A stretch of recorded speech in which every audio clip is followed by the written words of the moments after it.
Get that kid away from my cabin before I call security! The sharp command echoes through American Airlines Flight 447 as a well-dressed white woman in first class points an accusatory finger toward the back of the plane. Her target? A 14-year-old black boy in a faded hoodie and torn jeans, standing in the economy aisle with quiet dignity. "Ma'am, he just offered to help," the baby's exhausted mother pleads, bouncing her screaming 8-month-old who has been crying for 3 straight hours. "Help?" Karen Wellington's laugh drips with contempt. "That street kid doesn't belong near decent families. Look at him." Marcus Washington looks directly at her, his voice steady and confident. "I can stop her crying in 30 seconds. The cabin falls silent except for the baby's wails. Every passenger turns to stare at his worn sneakers, battered leather suitcase, his impossible claim. Everything about him screams poverty, insignificance. What they're about to discover will shatter every assumption on this aircraft. Hit subscribe if you've ever been judged by appearance. American Airlines Flight 447 stretches like a social experiment at 35,000 feet. The wide-body aircraft carries 300 passengers across invisible but rigid class lines that mirror society itself. In first class, leather seats cradle the privileged. Executives in $1,000 suits tap on platinum laptops. A surgeon discusses his latest procedure while sipping premium wine. This is where Karen Wellington holds court in seat 3A, her Chanel suit perfectly pressed, Hermes bag positioned like a shield against the common masses behind her. At 52, she radiates the entitled confidence of generational wealth. Her father's real estate empire built her world where money talks and everyone else whispers. Business class buzzes with middle management and professionals, their anxious energy palpable as they juggle conference calls and last-minute presentations. They glance enviously forward at first class while looking down their noses at economy. Then comes the Great Divide, the navy blue curtain separating the worthy from the worthless. Economy class tells a different story. Cramped seats hold working families returning from vacations they saved years to afford. College students clutch backpacks and instant noodles. Military families in budget seats wear their dignity quietly. Here, children cry without nannies to comfort them, and parents apologize for every small inconvenience. In row 12D, David and Lisa Carter cradle their 8-month-old daughter Sarah, their first child and the center of their universe. Young professionals from San Francisco, they've spent their savings on this New York trip to introduce Sarah to her grandparents. David's software engineer salary stretches thin, but love knows no budget constraints. Sarah's persistent crying has them questioning everything: their parenting, their decision to fly, their ability to handle this precious life. And in the very back, in seat 34E, sits Marcus Washington. At 14, Marcus carries himself with a quiet dignity that seems impossible for someone wearing a threadbare hoodie with a small tear near the left shoulder. His jeans, faded from countless washes, sport holes at both knees, not the designer distressed kind, but genuine wear from a life that doesn't include regular shopping trips. His sneakers, once white, now tell stories of city sidewalks and basketball courts. But watch his hands. Those fingers are long and elegant, moving with unconscious precision across the armrest as if playing invisible keys. When nervous, Marcus taps complex rhythms that would puzzle most adults. Intricate patterns that speak of training, discipline, years of practice. The old leather suitcase tucked beneath the seat ahead bears the scars of countless journeys. Its brass corners are tarnished, its surface marked with scratches that map a history of struggle. Yet something about how Marcus guards it suggests contents worth more than the case itself. Flight attendant Maria Santos has worked these routes for 15 years. She's seen every type of passenger, managed every crisis. A mother of 3 herself, she recognizes the desperation in the Carters' eyes as their daughter's cries pierce the cabin. Other babies respond to Sarah's distress, creating a cascading symphony of infant anxiety. Passengers shift uncomfortably. Business travelers remove noise-canceling headphones to glare. A retired couple in row 8 whispers about people who shouldn't travel with babies. The tension builds like pressure in the cabin itself. Marcus closes his eyes and unconsciously begins humming under his breath, so quietly that only the elderly woman beside him notices. The melody is complex, classical, nothing a teenager from his apparent background should know. His grandmother's voice echoes in his memory, teaching him that music lives in the soul, not the wallet. He's traveling alone to New York, clutching a one-way ticket purchased with money earned from odd jobs around his Los Angeles neighborhood. His destination, a hospital in the Bronx where his grandmother lies fighting for life. She raised him when his parents couldn't, taught him everything that matters, shaped him into the young man who sees helping others as natural as breathing. But in this divided aircraft, Marcus remains invisible to most passengers, another poor kid taking up space in economy. They see the surface: poverty, youth, otherness. They miss the extraordinary hidden beneath the ordinary. As Sarah's cries intensify and adult patients phrase, Marcus makes a decision that will change everything. He stands up. Marcus rises from seat 34E, his movement deliberate and calm despite the chaos erupting around him. Sarah's cries have reached a fever pitch, and her parents look ready to collapse from exhaustion and embarrassment. As he steps into the narrow aisle, heads turn with a mixture of curiosity and suspicion. "Excuse me," Marcus says to the Carters, his voice respectful but confident.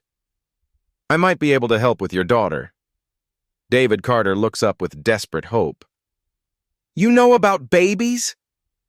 Before Marcus can answer, Karen Wellington's voice slices through the cabin like a blade. "Are you out of your mind?" She unbuckles her seatbelt and storms down the aisle, her designer heels clicking against the floor with military precision. "You're going to let some random kid from the ghetto touch your baby?" The word ghetto hangs in the air like a toxic cloud. Conversations stop. Passengers crane their necks to witness the confrontation brewing in economy class. "Ma'am, I just want to help." Marcus maintains his composure, but his jaw tightens slightly. "I have experience with children." Karen's laugh is cruel and sharp. "Experience? What kind of experience? Babysitting your drug dealer's kids?" She turns to address the cabin like a prosecutor making her case. "Look at him. Look at those clothes. This is exactly the kind of person who shouldn't be around decent families." A businessman in row 6 nods approvingly. "The woman's got a point. Kid looks like trouble." "Probably part of some gang," whispers a passenger behind him. "You can tell by how he carries himself." "I've seen his type before," adds another voice. "They start with offering help, then they rob you blind." Marcus feels the weight of their stares, their assumptions, their fear disguised as concern, but he doesn't back down. "My grandmother taught me about caring for babies. She raised me when—" "Your grandmother?" Karen interrupts with mock sympathy. "Let me guess, a welfare queen with 10 kids by different fathers? That's your childcare expertise?" Gasps echo through the cabin. Even passengers uncomfortable with Karen's words remain silent, unwilling to challenge someone from first class. A woman in business class chimes in. "These people always have a sob story. Don't fall for it." "Exactly," Karen continues, emboldened by the support. "They prey on good-hearted families like yours. This is textbook manipulation." Lisa Carter looks torn between desperation and social pressure. Maybe we should try other options first." The betrayal stings, but Marcus understands. These people see his skin, his clothes, his age, and construct a story that has nothing to do with who he really is. "Options?" Marcus asks gently. "What options haven't you tried? I can see you're exhausted." "Don't engage with him," Karen snaps. "That's exactly what he wants, to seem reasonable, trustworthy. It's classic predatory behavior." Flight attendant Maria Santos approaches, looking conflicted. "Son, I think it's best if you return to your seat. We're handling the situation." "How?" Marcus asks reasonably. "You've been trying for 3 hours. The baby is getting worse." Karen steps closer, her voice dropping to a menacing whisper that still carries throughout the cabin. Listen carefully, boy. I don't know what kind of scam you're running, but it ends now. Good families don't need help from street trash like you. The racial subtext becomes explicit text. Several passengers shift uncomfortably, but none speak up. I'm not running any scam, Marcus replies, his dignity intact despite the assault. I genuinely want to help that baby. Help? A man in business class laughs harshly. Kids like you don't help. You take, you steal, you destroy everything decent people build. Probably casing the cabin, suggests another passenger. Looking for wallets, jewelry, expensive electronics. Bah. The crowd mentality builds like a storm. Whispered comments grow louder, suspicious. Doesn't belong here. Probably up to something. I've read about this, declares a woman near the front. Gang initiation rituals. They target airplanes now because security is harder to get help from. Karen senses her advantage and presses it.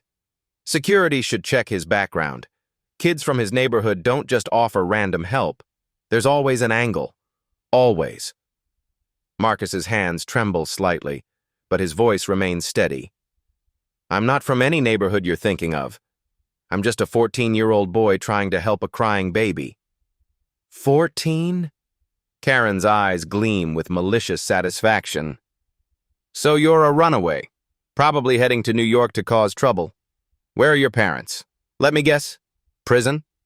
Or dead from gang violence, adds the businessman. Either way, this kid has no supervision. Duh. The attack is so vicious, so personal, that even some of Karen's supporters look uncomfortable. But Marcus doesn't respond with anger. Instead, he does something unexpected. He begins to hum. The melody is soft, barely audible, but hauntingly beautiful. Classical in structure but warm in delivery, it seems to flow from some deep well of musical knowledge. Oh, perfect! Karen exclaims. Now he's making noise to disturb everyone further. This is exactly what I'm talking about. Probably some rap song, sneers a passenger. Inappropriate for children. Could be gang signals, suggests another, warning his accomplices on the ground. But something strange happens. Sarah's cries, which have been relentless for hours, begin to soften. Her tiny fists unclench slightly. David Carter notices immediately. Lisa, she's calming down. Karen panics at losing control of the narrative. It's a coincidence. Don't let this delinquent manipulate you. This is exactly how they work. Create a problem, then offer a solution. She signals to Maria Santos. I want him removed from this flight immediately. He's harassing passengers and disturbing the peace. Ma'am, that seems extreme. Maria begins. Extreme? Karen's voice rises to near hysteria. I paid $12,000 for my ticket. I will not be held hostage by some juvenile delinquent and his ghetto tactics. The air marshal, a stern man in his 50s, approaches from the front of the plane. His hand rests casually near his concealed weapon. Young man, I need you to return to your seat immediately. This is America, Karen announces to the cabin. We don't have to tolerate this kind of intimidation. Marcus looks around the cabin. Every face reflects the same assumption. Guilty until proven innocent. Poor until proven worthy. Dangerous until proven safe. Sarah's cries intensify again as Marcus stops humming. Please, he says quietly. Just let me try. What's the worst that could happen? Karen answers with venom. The worst? You could hurt that innocent baby, steal from that family, or worse, people like you. She catches herself before saying something even more explicitly racist, but the implication hangs heavy. The air marshal's voice carries authority and finality. Son, return to your seat now or I'll escort you there in handcuffs. As Marcus walks the gauntlet back to economy class, passengers stare with a mixture of relief and righteous satisfaction. They've protected themselves from the dangerous other, the intruder, the threat. Karen calls out one final humiliation.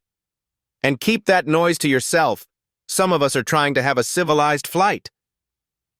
But in his old leather suitcase, hidden beneath worn clothing, lies evidence that will soon turn their comfortable prejudices inside out. Sarah's cries resume with doubled intensity, as if she knows her salvation just walked away. 20 minutes pass in cabin hell. Sarah's screams have reached a primal intensity that makes grown adults cover their ears. Other babies throughout the plane join the chorus, creating a symphony of infant distress that frays every nerve. The captain's voice crackles over the intercom. Flight attendants, please prepare for possible emergency landing in Denver. We have multiple passenger complaints and concerns about infant distress. Karen Wellington sits smugly in first class, satisfied that she's protected decent society from the dangerous boy in the back. She sips champagne while scrolling through her phone, occasionally glancing back with victorious disdain. But from seat 34E, something extraordinary begins to happen. Marcus starts humming again, so quietly at first that only the elderly woman beside him notices. The melody is complex, sophisticated, nothing that should emerge from a teenager in torn jeans. Bach's Air on the G string, but with subtle variations that demonstrate deep musical understanding. The woman, Eleanor Martinez, taught elementary school for 40 years before retirement. She recognizes genuine talent when she hears it. "That's beautiful, dear," she whispers. "Where did you learn that?"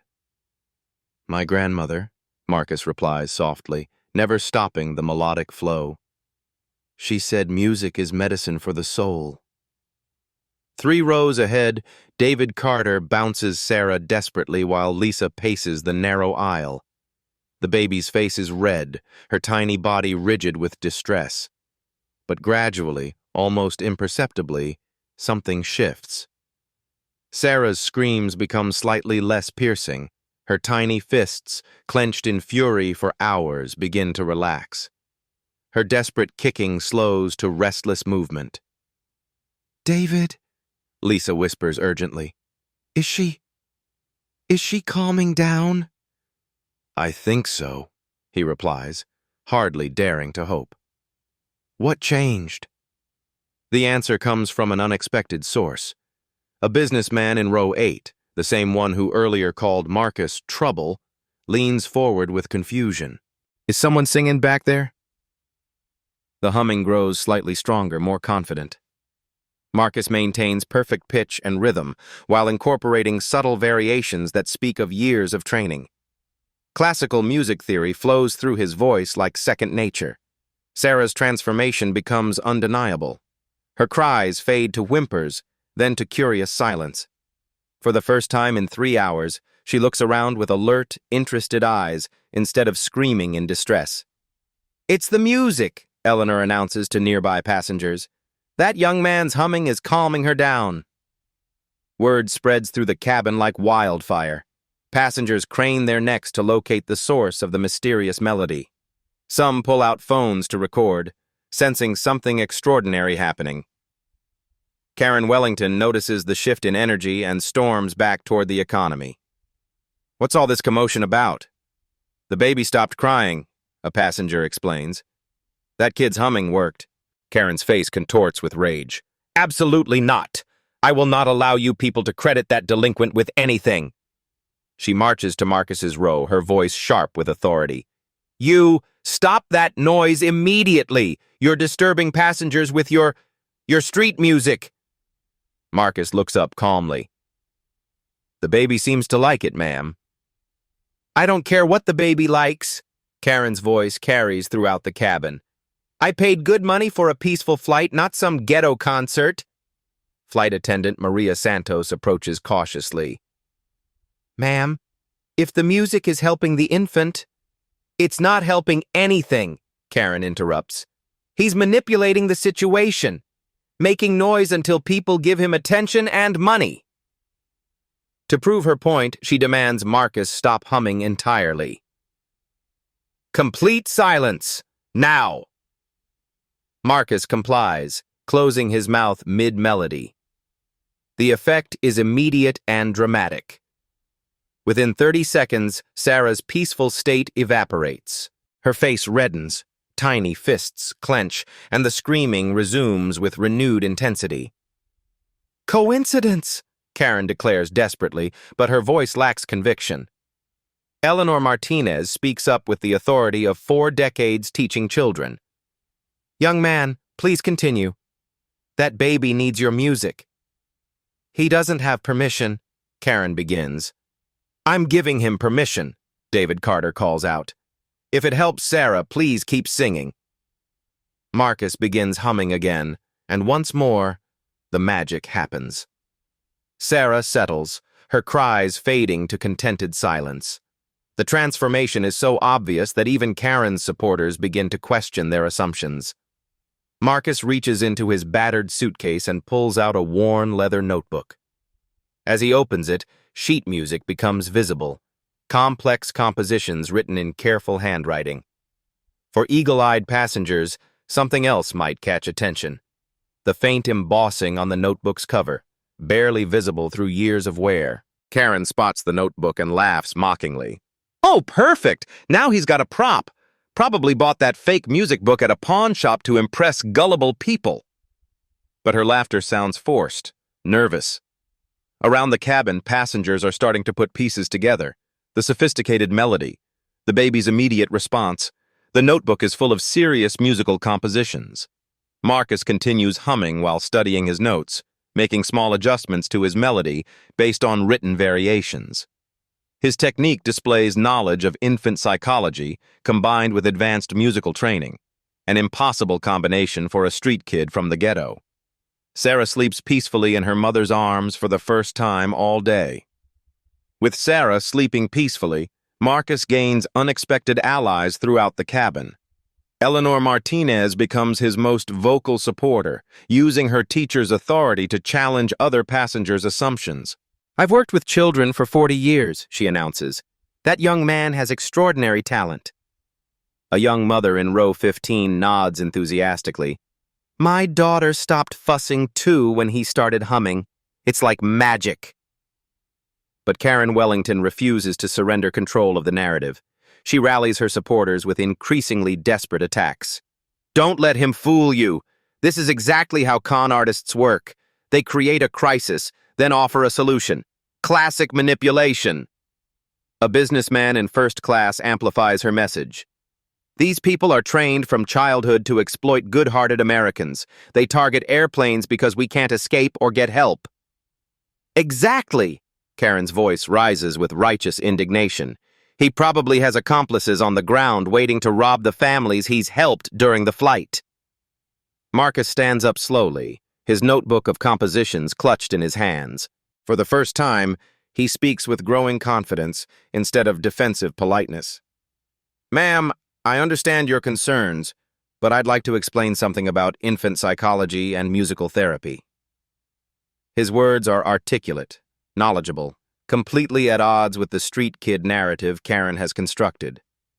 Several passengers lean forward, intrigued by the contrast between his appearance and his vocabulary. "Babies respond to specific frequencies between 125 and 250 hertz, Marcus explains, his voice gaining strength. "The melody I was humming mimics maternal heartbeat rhythms, which creates neurological comfort responses." A doctor in business class looks impressed, despite himself. "That's actually accurate medical information." Karen panics at losing her audience. "He memorized some Wikipedia articles. Any idiot can repeat medical jargon." "Then let me demonstrate something more complex," Marcus responds calmly. He begins humming again, but this time with deliberate technical variations. "This is Brahms' Lullaby in the original German key, but I'm modulating to accommodate airplane cabin acoustics and infant hearing frequency preferences." The sophistication is undeniable. Musicians in the cabin recognize advanced music theory in action. A cellist traveling to a New York audition whispers to her companion, "That's conservatory-level training, no question." Karen's desperation manifests as more explicit racism. "I don't care how many fancy words he memorized. Look at him. Look at where he's sitting. These people don't get real education. They get welfare checks and victim mentalities. Her words shock even some of her earlier supporters. The cabin atmosphere grows uncomfortable as her mask slips completely. "Ma'am," Marcus says with quiet dignity, "you keep saying 'these people.' What do you mean?" The question hangs in the air like a challenge. Karen realizes she's been caught expressing her true feelings and doubles down defensively. "I mean people who don't belong in civilized society. People who take advantage of hardworking Americans who pay taxes and follow rules." Marcus nods thoughtfully. "I understand. You think I don't belong here because I'm black and poor. But what if you're wrong about who I actually am?" "Wrong?" Karen's laugh is shrill with desperation. "I can see exactly what you are. Your clothes, your seat, your age, everything screams trouble." Eleanor Martinez stands up with righteous anger. "That boy has more class in his little finger than you have in your whole designer outfit." Other passengers begin choosing sides.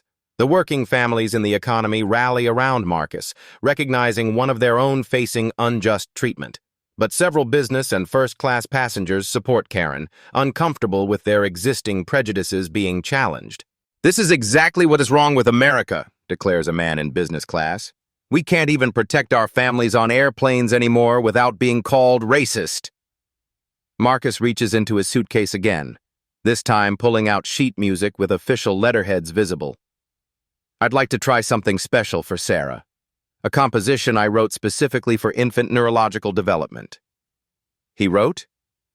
The doctor in business class sounds genuinely curious. "How old did you say you were?" 14, Marcus replies clearly. "And I've been composing since I was 9. Karen snatches at the papers in Marcus's hands. "Let me see those fake documents." But Marcus pulls them back protectively. "These aren't fake, ma'am, and I'll prove it." He begins singing, not just humming now, but actual vocals with perfect German pronunciation. The song is Brahms' lullaby, but with complex harmonies and variations that demonstrate deep classical training. His voice is pure, trained, professional quality that silences the cabin. Sarah not only stays calm, but actually smiles, reaching her tiny hands toward Marcus's voice. Other babies throughout the plane settle into peaceful quiet. The effect is so dramatic that passengers begin pulling out phones to record. "Stop filming," Karen demands frantically. "This is a private flight. You can't record without permission." But the passengers ignore her. They sense they're witnessing something extraordinary, and Karen's hysteria only confirms that her worldview is crumbling. Marcus finishes the song and looks directly at Karen. "Would you like to see my credentials now? I think you might be surprised by what you find." The question sends ripples of anticipation through the cabin. After hours of racial attacks and class humiliation, Marcus is finally ready to reveal the truth that will destroy every assumption his tormentors have made. Karen's face pales as she realizes she might have made a catastrophic mistake.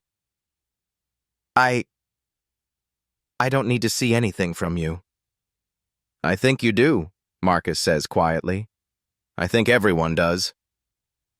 He reaches for his suitcase with the confidence of someone who knows exactly what evidence lies inside. Marcus opens his weathered suitcase with deliberate ceremony. The first items that spill out aren't clothes or typical teenage possessions, they're sheets of handwritten musical compositions, each page covered with complex notations that speak of serious study and sophisticated understanding. "What are those supposed to be?" Karen demands, but her voice wavers with growing uncertainty. Eleanor Martinez peers over Marcus's shoulder and gasps. "These are original compositions. Look at this harmonic structure. This is graduate-level music theory." Marcus continues unpacking with calm precision. Next comes a manila folder containing official documents with prestigious letterheads.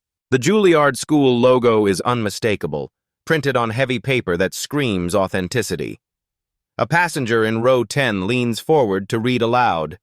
"Marcus Washington, recipient of the Kovner Fellowship for Exceptional Young Artists. Full scholarship recipient, Juilliard School Pre-College Division." The cabin falls silent except for the soft hum of airplane engines.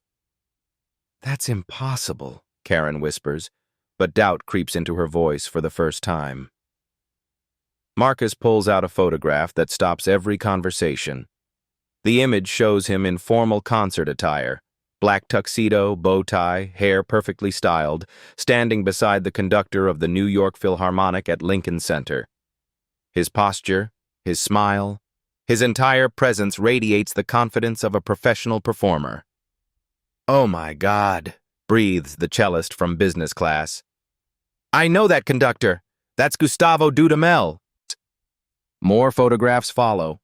Marcus performing at various prestigious venues, shaking hands with renowned musicians, accepting awards at formal ceremonies. Each image systematically destroys the narrative of a street kid with delusions of grandeur. But the nuclear bomb comes next. A newspaper clipping from the New York Times, dated just 2 weeks ago. The headline reads, "14-year-old prodigy delivers stunning performance at Carnegie Hall." "Let me see that," demands a passenger, snatching the clipping. She reads aloud with growing amazement. Marcus Washington, the youngest solo performer in Carnegie Hall's 130-year history, captivated audiences with his extraordinary vocal range and mature interpretation of classical masterworks. Karen's face drains of color. "Those are fake! Anyone can Photoshop newspapers." But passengers are already pulling out smartphones, frantically Googling Marcus Washington Juilliard. The search results are immediate and damning to Karen's worldview. "Holy shit!" exclaims a businessman, forgetting his professional demeanor. YouTube video, Marcus Washington Carnegie Hall performance, 18 million views. "Here's another one," calls out the doctor. "NPR interview, child prodigy overcomes poverty to reach musical heights." The articles paint a picture that's simultaneously heartbreaking and inspiring. Marcus, raised by his grandmother in the Bronx after his parents died in a car accident, discovered singing in a church choir at age 6, recruited by Juilliard talent scouts at 9, youngest student ever accepted into their prestigious program. According to this interview, reads Eleanor Martinez, despite his extraordinary success, Marcus still travels economy class to stay connected to his roots and honor his grandmother's lessons about humility. The irony hits like a tsunami. Karen Wellington, who spent the flight attacking Marcus for his poverty and background, was actually tormenting one of America's most celebrated young artists, someone whose story embodies every positive value she claims to represent. "This can't be real," Karen insists desperately. "He's probably stolen someone else's identity. Look at him. Look at his clothes." But the evidence is overwhelming. Passengers show each other their phone screens, video interviews, performance footage, glowing reviews from major publications. Marcus Washington isn't just talented, he's nationally famous. A young woman near the back starts crying. "I was at that Carnegie Hall concert. I didn't recognize him because I assumed..." She can't finish the sentence. Marcus pulls out one final item, a letter on official Juilliard letterhead dated 3 days ago. "This is from my voice instructor," he explains quietly. "She's recommending me for advanced study with the Vienna Boys Choir. They've invited me to audition next month."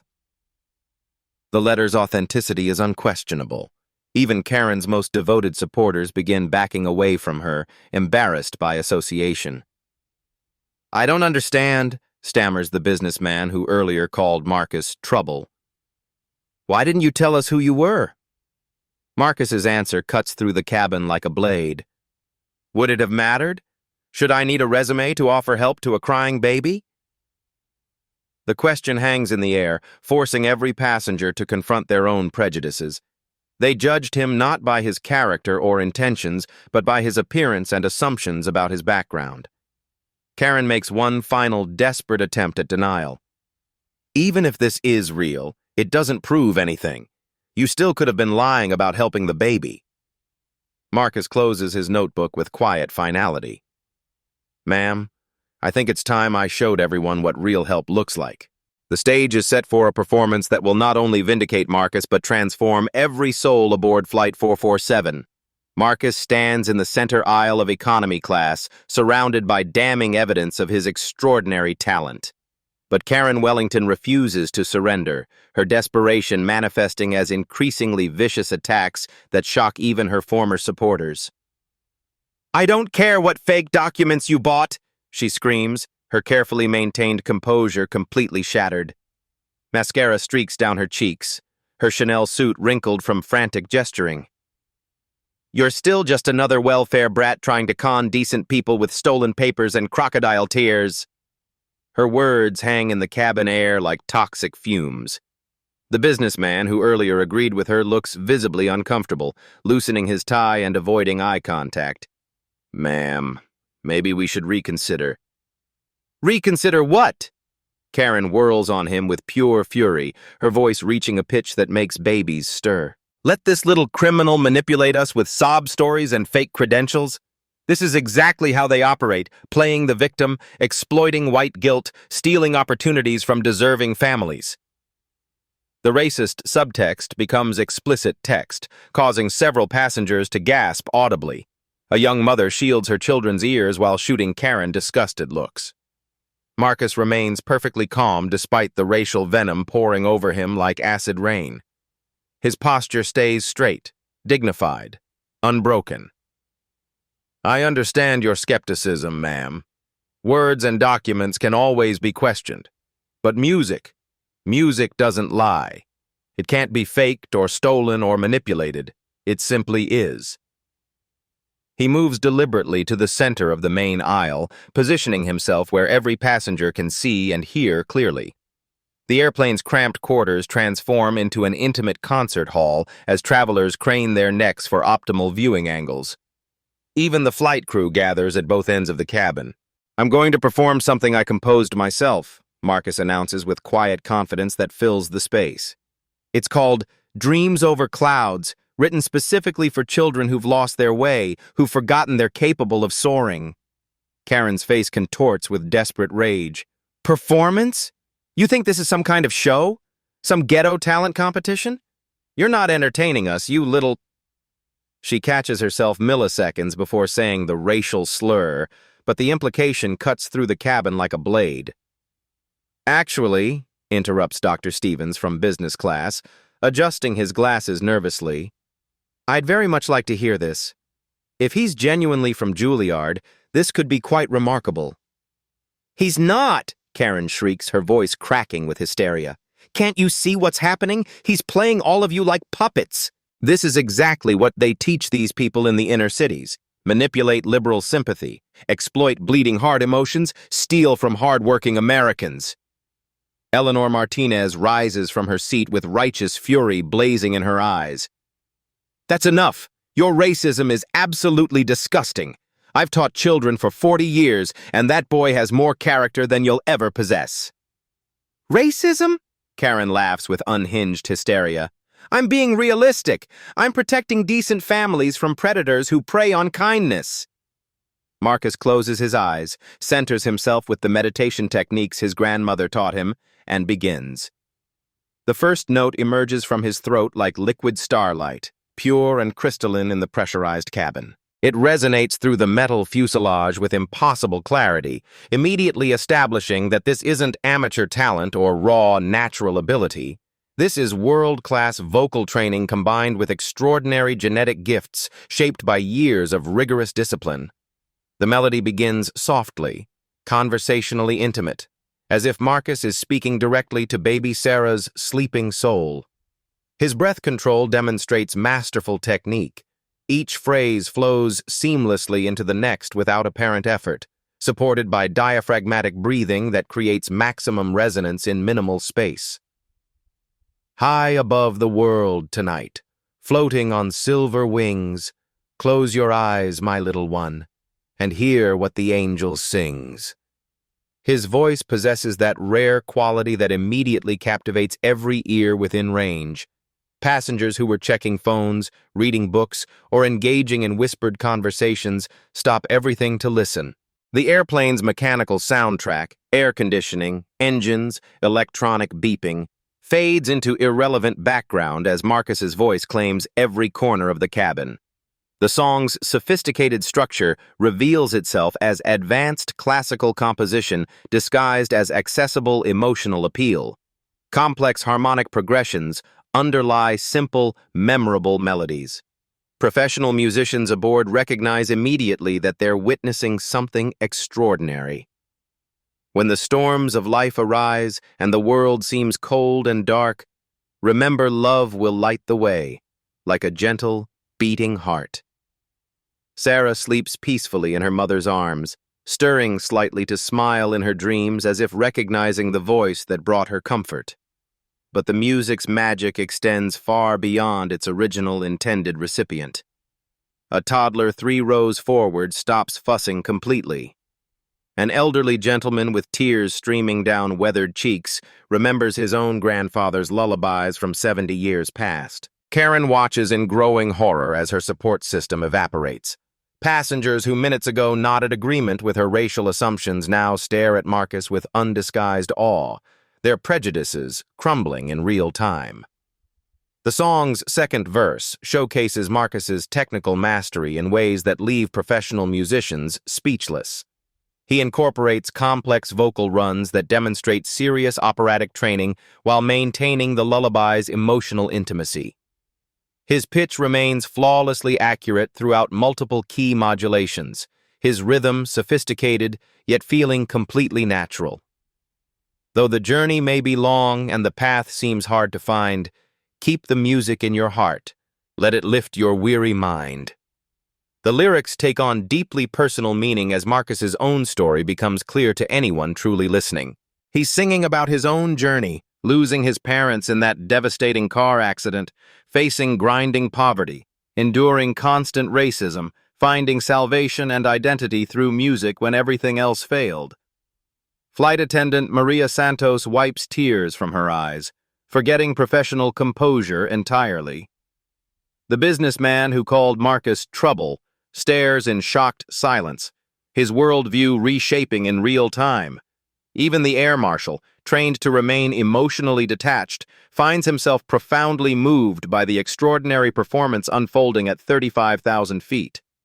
Karen makes one final, desperate attempt to disrupt the transcendent moment. "Stop this charade right now. You're all being manipulated by a juvenile delinquent with a decent voice and stolen sheet music." But her words bounce harmlessly off the protective cocoon of beauty Marcus has woven around the cabin.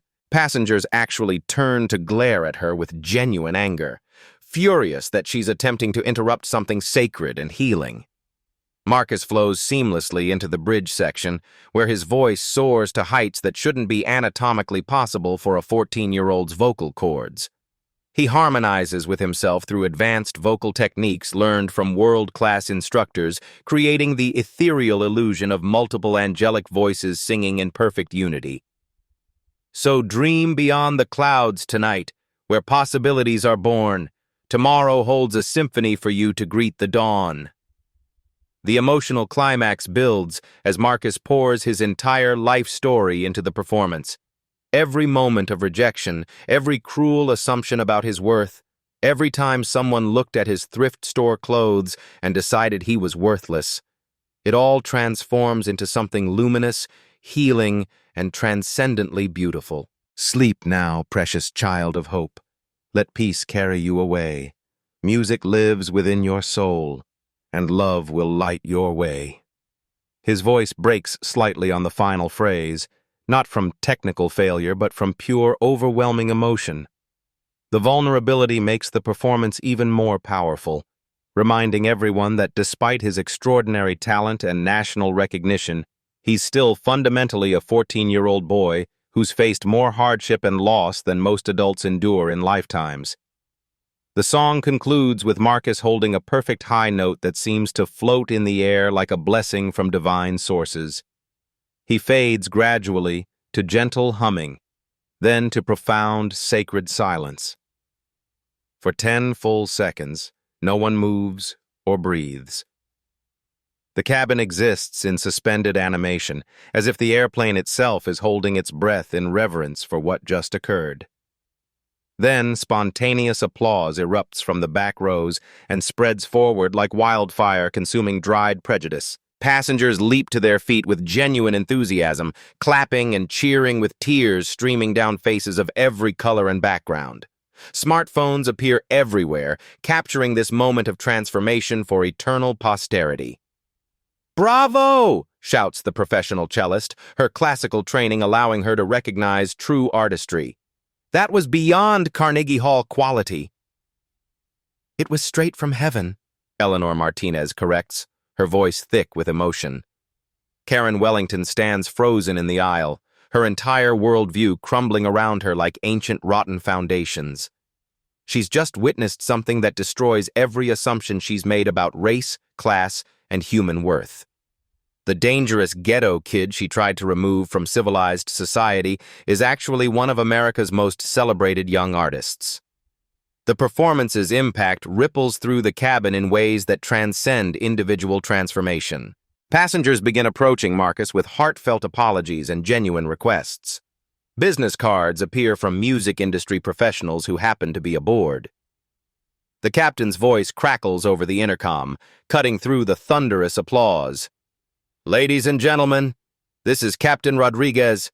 I've been flying for 28 years and I've never heard anything like what just happened in our cabin.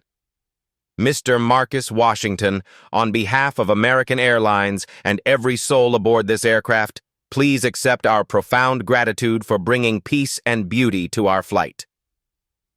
The announcement triggers another wave of cheering. Passengers stamp their feet and whistle appreciation. Even the most reserved business travelers smile and clap with genuine enthusiasm. Karen Wellington stands alone in the aisle, abandoned by every former ally, watching her social world collapse in real time. The weight of her public racism crushes down like cabin pressure decompression. Her hands shake as she realizes dozens of passengers recorded her vicious attacks on a celebrated artist. I need to... Karen's voice cracks as she approaches Marcus. Her designer composure has completely evaporated, leaving raw humanity exposed. "Mr. Washington, I owe you an apology that words cannot adequately express." Marcus looks at her with the same grace he's shown throughout the ordeal. "Apology accepted, ma'am." "No, it's not enough," Karen insists, tears streaming down her face. "I was cruel, racist, and completely wrong. Everything I said came from prejudice and ignorance." She reaches into her purse with trembling hands. "Please take my business card. I want to sponsor your next concert. Donate to whatever programs support young musicians like yourself." Eleanor Martinez starts a spontaneous collection, passing a hat through the cabin. "Let's show Marcus how much his gift means to us." Bills and coins flow freely from passengers who moments ago viewed him as a threat. A software engineer from Silicon Valley pledges $1,000 on the spot. The professional cellist offers to arrange introductions with her contacts at major symphony orchestras. Social media explodes in real time. Plain Boy Carnegie Hall trends instantly as passengers upload videos. American Air's Twitter account retweets clips with pride. Classical music lovers share the story worldwide within minutes. Marcus deflects attention with characteristic humility. "Thank you all, but I just wanted to help a baby stop crying. Now I need to get to my grandmother. She's waiting for me in the hospital." Baby Sarah sleeps peacefully in her mother's arms, her face serene for the first time all day. Lisa Carter whispers to her husband, "She's been calm for over an hour. It's like a miracle." Flight attendant Maria Santos approaches with tears in her eyes. "In 15 years of flying, this was the most beautiful experience I've ever witnessed. We'd like to upgrade you to first class." "Thank you, but I'm comfortable where I am," Marcus replies, patting his worn suitcase. "My grandmother taught me that your character doesn't change with your seat assignment." The airplane begins its final descent into JFK Airport, but the real transformation has already landed in every heart aboard Flight 447. Landing at JFK Airport becomes a media circus, unlike anything the facility has seen since presidential arrivals. Word of the viral videos leaked ahead of the flight, drawing news crews from every major network. As passengers disembark, reporters surge forward with cameras and microphones, creating a carnival atmosphere in the terminal. Marcus Washington! Journalists shout over each other. How do you respond to being called America's angel in the sky? Marcus walks through the chaos with remarkable composure for a 14-year-old thrust into spontaneous fame. His worn sneakers and faded hoodie create striking contrast against the polished media environment. I just helped a baby stop crying. That's what anyone should do. Karen Wellington faces a different reception. Videos of her racist attacks have already exploded across social platforms, making her the unwitting face of prejudice confronting extraordinary grace. Her real estate company's phones ring non-stop with cancellation demands. Protesters gather outside her Manhattan office with signs reading, "Music has no color," and "Judge character, not clothing." But Karen surprises everyone by embracing accountability instead of hiding. She grants exclusive interviews, publicly admitting her bias and announcing the establishment of the Marcus Washington Music Scholarship Fund with a $50,000 initial commitment. "I was absolutely wrong," she tells CNN's Anderson Cooper. "My prejudice blinded me to extraordinary talent sitting 20 feet away. I'm committed to fighting the racism I displayed and supporting young artists regardless of background." The viral explosion reaches unprecedented levels. Within 48 hours, #MusicHasNoColor trends in 17 countries. The original performance video accumulates 50 million views across platforms. Celebrity musicians from Lin-Manuel Miranda to Yo-Yo Ma share the story, adding their voices to a growing movement celebrating hidden talent. Major news outlets compete for exclusive access. NPR features Marcus's story as their lead segment. The Today Show books him for a live performance. Time magazine puts him on their Influential Teens shortlist. Record labels flood Marcus's phone with contract offers. Sony Classical proposes a debut album. Carnegie Hall invites him for a return engagement. The Vienna Boys Choir accelerates their audition timeline, expressing urgent interest in his extraordinary gifts. At Bronx Lebanon Hospital, Marcus's grandmother watches the videos on a borrowed tablet, her oxygen mask fogged with tears of pride. "That's my baby," she whispers to nurses gathered around her bedside. "I always knew that voice was special. But this?" Her vital signs improve dramatically as hope floods back into her failing body.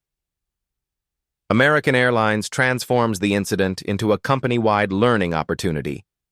CEO Doug Parker personally calls Marcus to apologize and offer lifetime complimentary flights.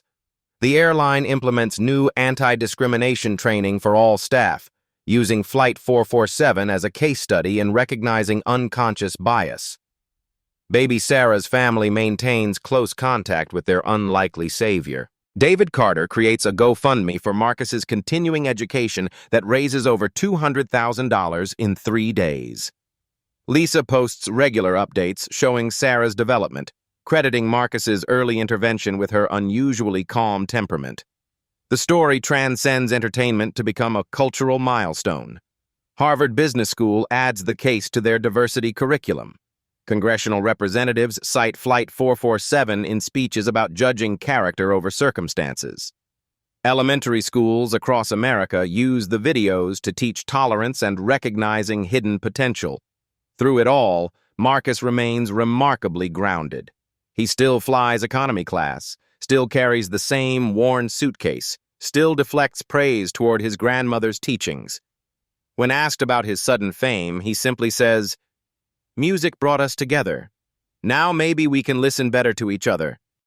The 14-year-old who boarded Flight 447 as an invisible passenger deplanes as a national symbol of hidden genius, waiting to be discovered in unexpected places. 3 months later, Marcus Washington stands on the Carnegie Hall stage again, but this time, he's not alone. Baby Sarah, now 11 months old, sits in the front row with her parents, clapping her tiny hands as her unlikely guardian angel takes his bow. In the audience, Karen Wellington wipes tears from her eyes while filming on her phone. The same device she once used to document her shame now captures her redemption. But this story isn't really about Marcus Washington, extraordinary as he is. It's about the Marcus Washingtons we pass every single day without seeing, without hearing, without recognizing the miracles hidden in plain sight. How many times do we judge someone's worth by their zip code, their clothing, their age, or the color of their skin? How many symphonies go unheard because we decided the composer doesn't look the part? How many Einsteins sweep our floors while we're too busy to notice their genius? Marcus teaches us that talent doesn't announce itself with designer labels or impressive addresses. Excellence doesn't require permission from people who think they know better. And sometimes, maybe most times, the most extraordinary gifts come wrapped in the most ordinary packages. The homeless veteran on the corner might be a decorated hero. The cleaning lady in your office could speak 5 languages. The teenager in the hoodie might be the next Mozart. The question isn't whether miracles exist around us, it's whether we're humble enough to recognize them. Here's your challenge. This week, have one real conversation with someone you might normally overlook. The grocery cashier, the bus driver, the quiet kid in class. Ask about their dreams, their stories, their hidden talents. You might just discover that the person you've been ignoring is exactly the person you need to meet. If this story moved you, share it. Use #SeeBeyondSurface to tell us about a time when someone surprised you with their hidden greatness. Comment below about someone in your life who deserves more recognition. Subscribe to Blacktail's Stories for more stories about extraordinary people hiding in plain sight. Because next week, we're featuring the homeless woman who solved a MIT math problem that stumped professors for 3 years. Remember Marcus's words. Music doesn't see color or class. It just sees human hearts. What beautiful music are you not hearing because you're not really listening? Ring that notification bell, hit subscribe, and let's build a world where everyone gets the chance to share their song. Because every single person you meet is fighting battles you know nothing about, carrying dreams you've never imagined, and possessing talents that could change your life. If you're brave enough to look past the surface and see the symphony waiting underneath,